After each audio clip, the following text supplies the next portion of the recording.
In this PPT, I would like to introduce ARM processor to you. In the year 1980, RISC concept was developed by Stanford and Berkeley. What do you mean by RISC? We have already seen. RISC means reduced instruction set computing. That means it is a particular type of architecture where the number of instructions are lesser when compared to its counterpart known as CISC, complex instruction set computer. And ARM was developed during the year 1983 to 85 by a company known as Akron Computer Limited of Cambridge. So at that time, ARM was the expansion of Akron RISC machines.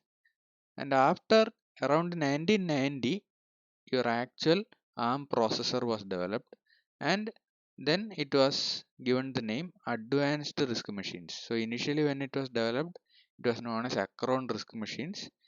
Then by around 1990, actual ARM processor limited company was formed, and it was given the name Advanced RISC machines. So they have given some advancements over the normal RISC machines and given the name Advanced RISC machines. So how does ARM Limited get the revenue? ARM company does not manufacture any ICs, but what they will do, they are licensing the IP cores of their new microcontrollers or their new microprocessors to the silicon manufacturers who are developing the actual IC. So ARM company is giving the IP. IP means soft core or intellectual property core. That is a soft format of the actual ARM processor. That IP core they will be selling it to the other silicon vendors who are making the IC. So what will the silicon vendors do? They will buy the IP core from ARM company and they will attach their own peripherals, and finally they will manufacture a particular microcontroller with the ARM core. So they will be purchasing the ARM core from the ARM Limited. They will attach their own peripherals to the ARM core and make their own microcontrollers, and they will be giving their own names to it.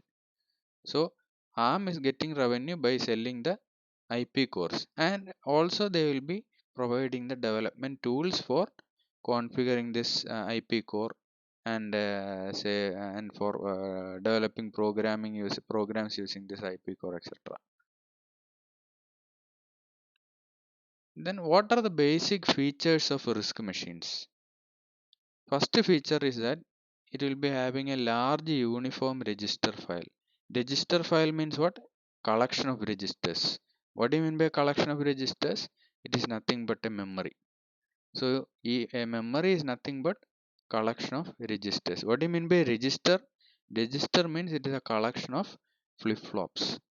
So the basic unit of memory is flip-flop. When you are taking few flip-flops together, you will get a register. And when you are combining few registers together, you will get a memory or a register file. So the basic RISC machine, the first and important feature is that it will be having a large uniform register file. So it will be having a collection of registers where all the registers will be having same width. That means whatever data you are going to store in each registers, the size of the data will be fixed. So in the case of ARM processor, it is a 32-bit processor. That means it can handle 32-bit of data. So all the registers will be of size 32-bit each, right? Then the next feature is it is having something known as load store architecture, right? Where the data operations will be performed on the register content only.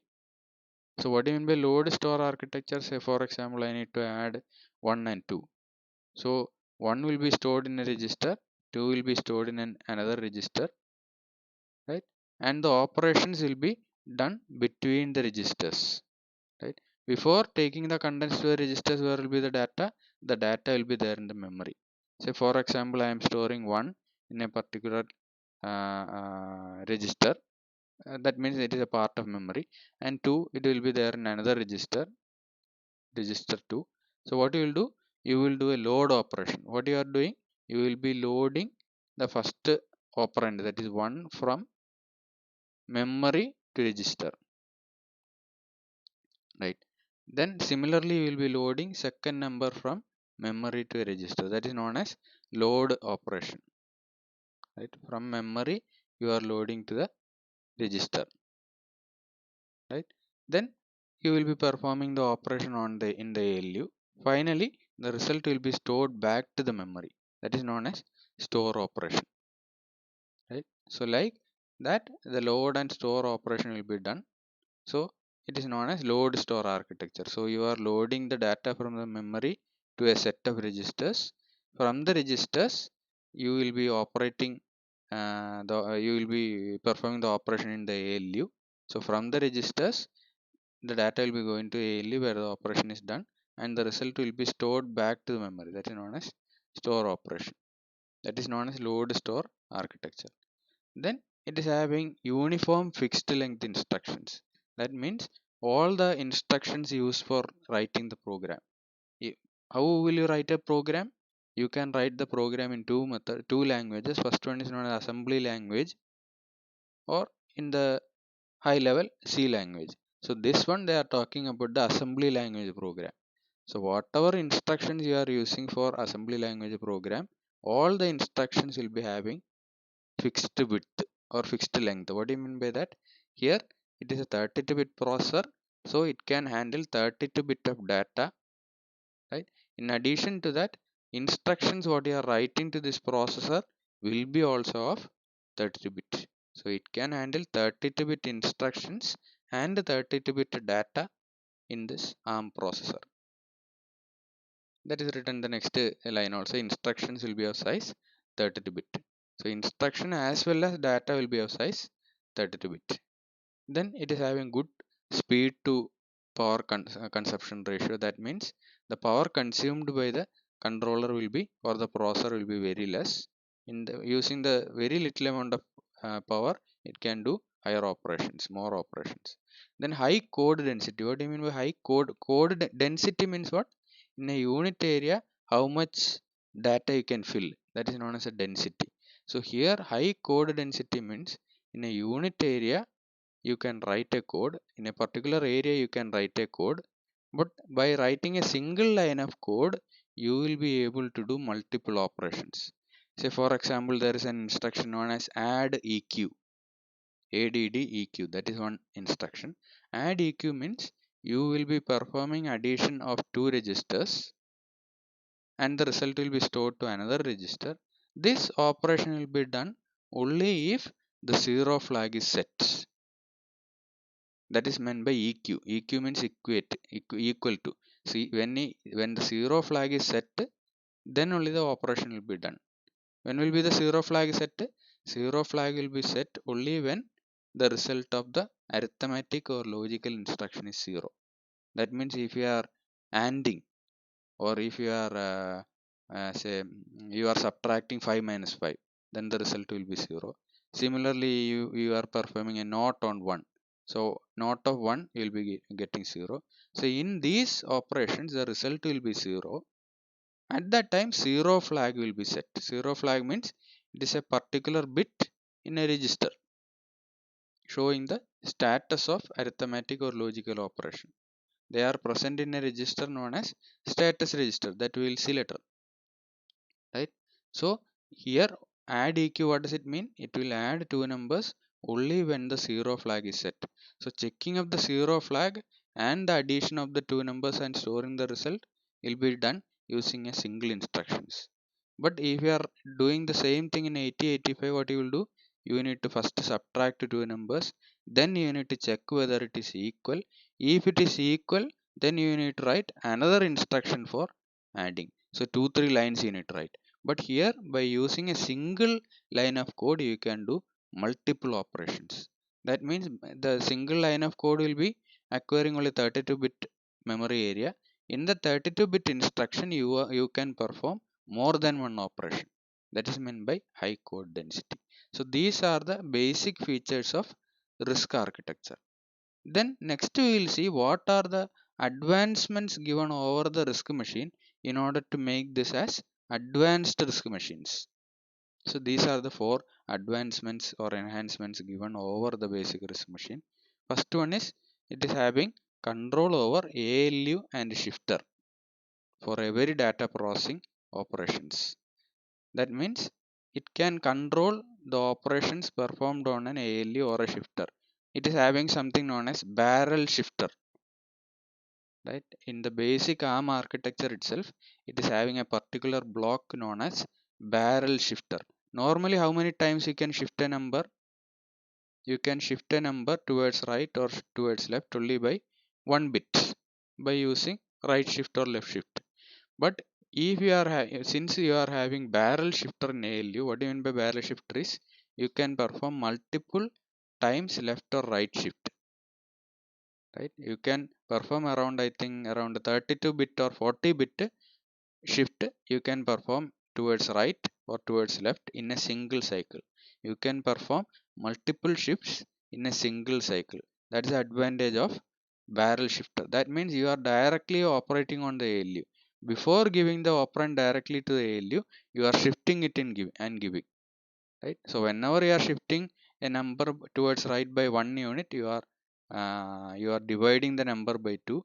When you are shifting a number towards left by 1 bit, you are multiplying a number by 2. So those, by shifting the operand, you are actually performing multiplication or division by 2, right? So that operation can be directly done using the barrel shifter.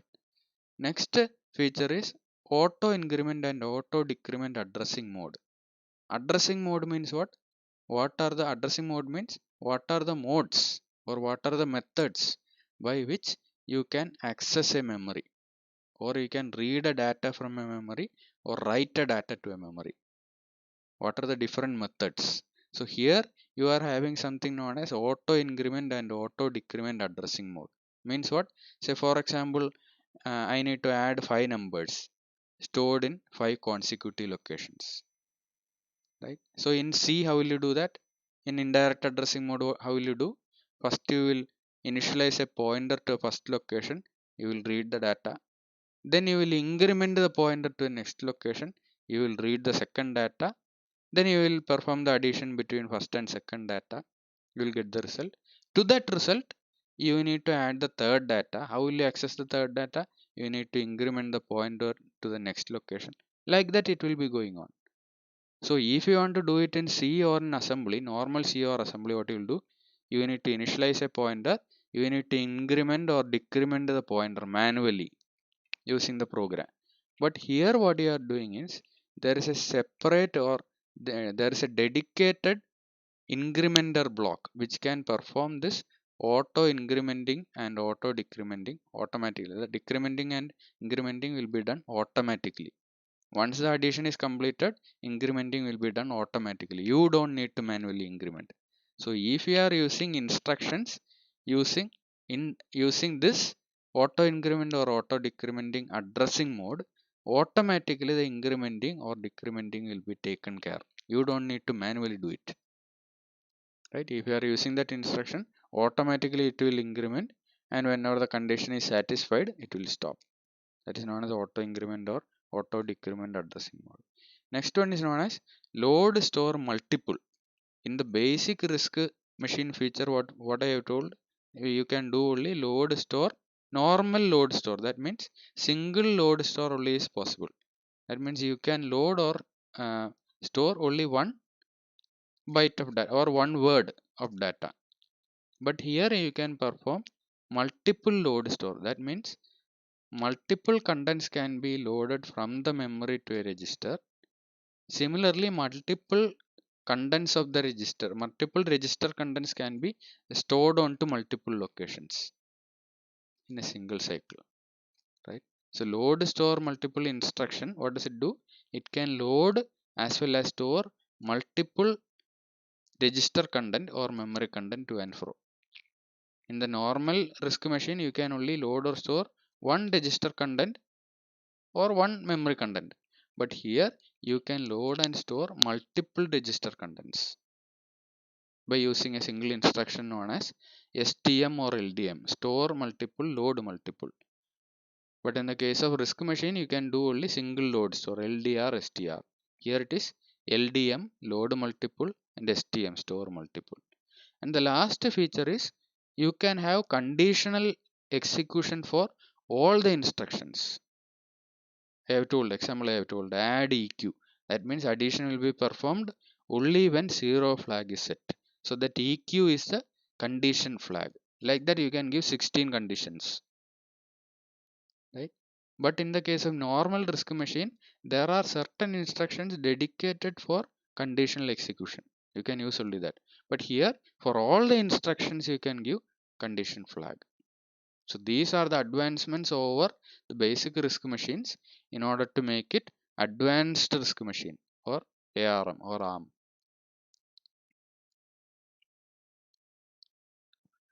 Next we will see the versions of ARM. So these are the versions. First version was developed in 83 to 85. It was having, and these are the special features of each versions.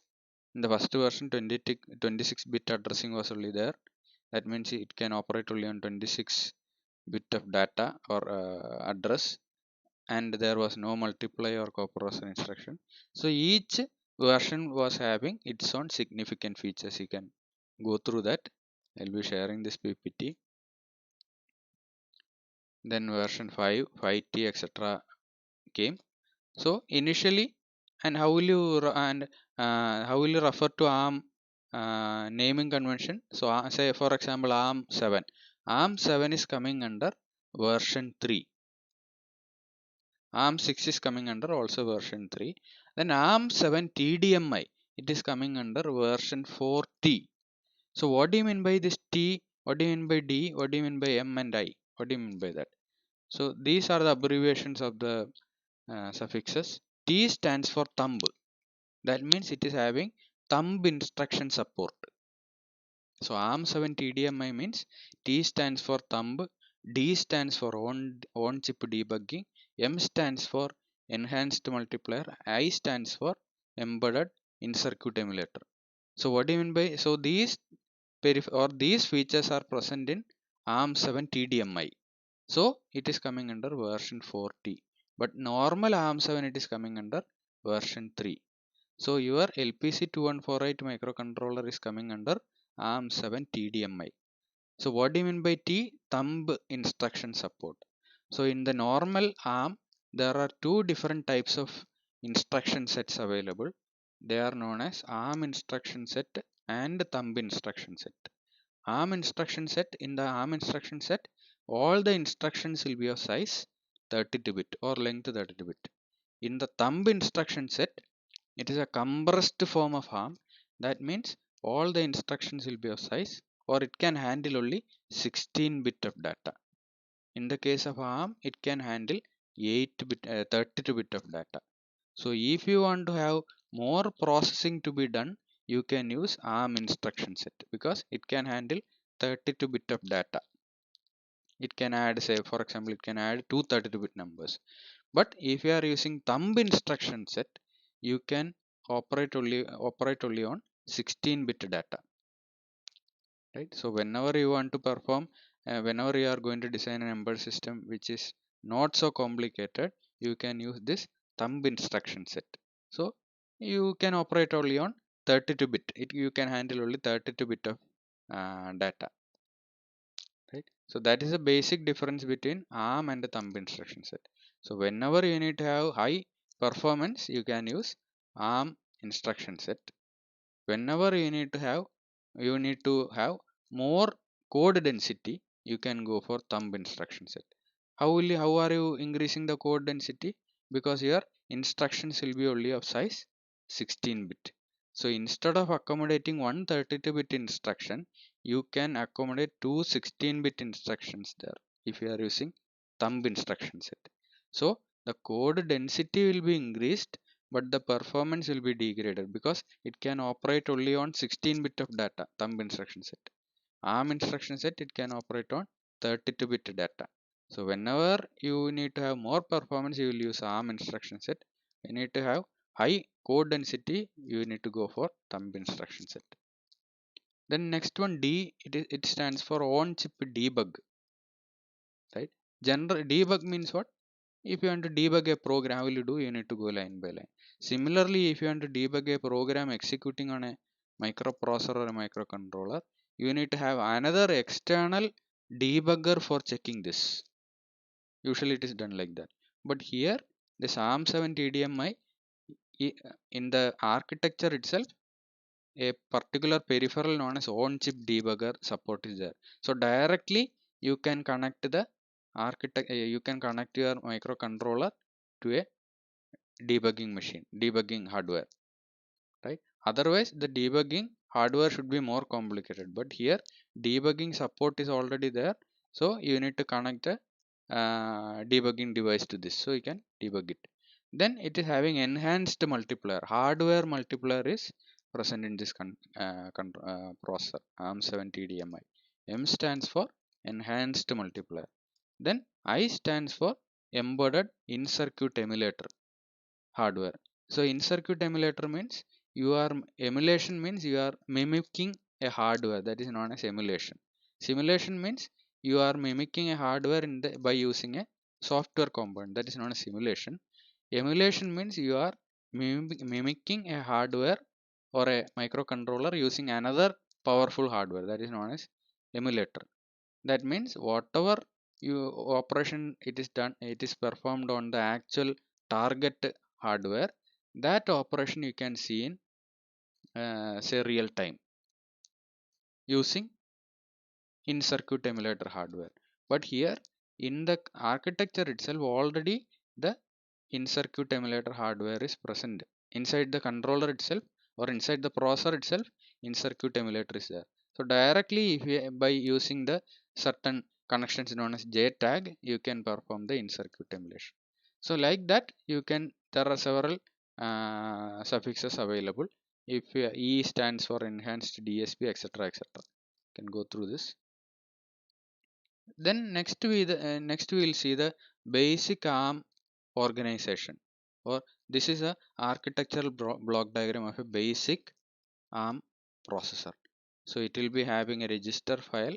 So register file means it is a collection of registers, right? So if you are taking 8085, you will be having only 6 registers, A, B, C, D, E, H and L. But here in ARM architecture you are having so many registers, around 16 registers are there, and different operating modes are there. All those things we will see later. So register file means it is nothing but collection of registers, and from this in the registers you are storing the data. Let us take, if you want to add 1 and 2, 1 and 2 will be there in 2 registers, right? First operand will be taken to the ALU through a bus or a path known as a bus. What do you mean by bus? It is nothing but it is a path through which you can send the data or instruction, right? So bus is a collection of, so if you want to send a single bit of data between two blocks, what you will do? You will be using something known as signal, right? If you want to send multiple data bits between two blocks, you should go for bus. So bus means it is a collection of signals through which you can transfer multiple bits of data or instruction. So the first instruction will be first data will be sent from register file to ALU through the A bus. Second instruction will be sent through the B bus to the ALU. And here you can see that between A and B bus you are having a hardware multiplier. You can perform the multiplication in single cycle. 32 into 32 bit multiplication in a single cycle you can perform. And in the B bus you are having the barrel shifter, what I have told. So you can shift only the second operand which is connected to ALU. First operand will be directly sent to ALU. Second operand will be going through the barrel shifter. So if you want to shift a number, it should be taken as a second operand. Barrel shifter means multiple bits you can shift at a time in a single cycle. And these two data will be taken to ALU. Operation will be performed here in the ALU, whatever arithmetic or logical operation, and the result will be stored back to the register file, right? So this is known as this is a load operation. From the memory you are taking to a register, then this is known as a store operation, right? Then here you can see the incrementer block. Incrementer block is used for auto increment and auto decrement addressing mode, right? Then you can see the program counter. So in ARM, program counter is also a part of register file. One of the register file, it is given additional functionality of program counter, right?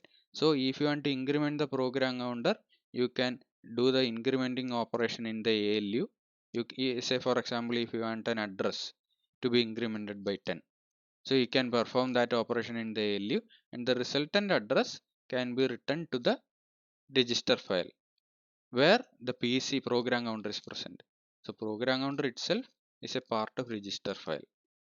What do you mean by program counter? Program counter is a register which points to the next instruction to be executed. So for example, you have written a program and ALU, to the ALU you have given the first instruction. So ALU will execute the first instruction. How will the ALU identify, or the processor identify that this is a second instruction? How will the ALU get the next instruction? By using the program counter. So once it has given the first instruction to ALU, program counter automatically points to the next instruction. That means program counter will increment by its own, and program counter is nothing but a pointer. It points to the next instruction that is to be executed. Right, so it is a pointer. Initially, let us take program counter is in address location 1000. After reading the instruction from 100, automatically program counter will increment to 10001. Right, you don't need to increment it. In all the process it is like that. So that is how the processor is keeping track of each line of instruction. So automatically program counter will increment. But here the speciality is that program counter is also part of register file itself. So whatever operation you can perform on register file, all those operation you can perform on the program counter also. That is an advantage. Then in addition to all these blocks, you are having decode, instruction control and decode unit. Then the data in and data out registers.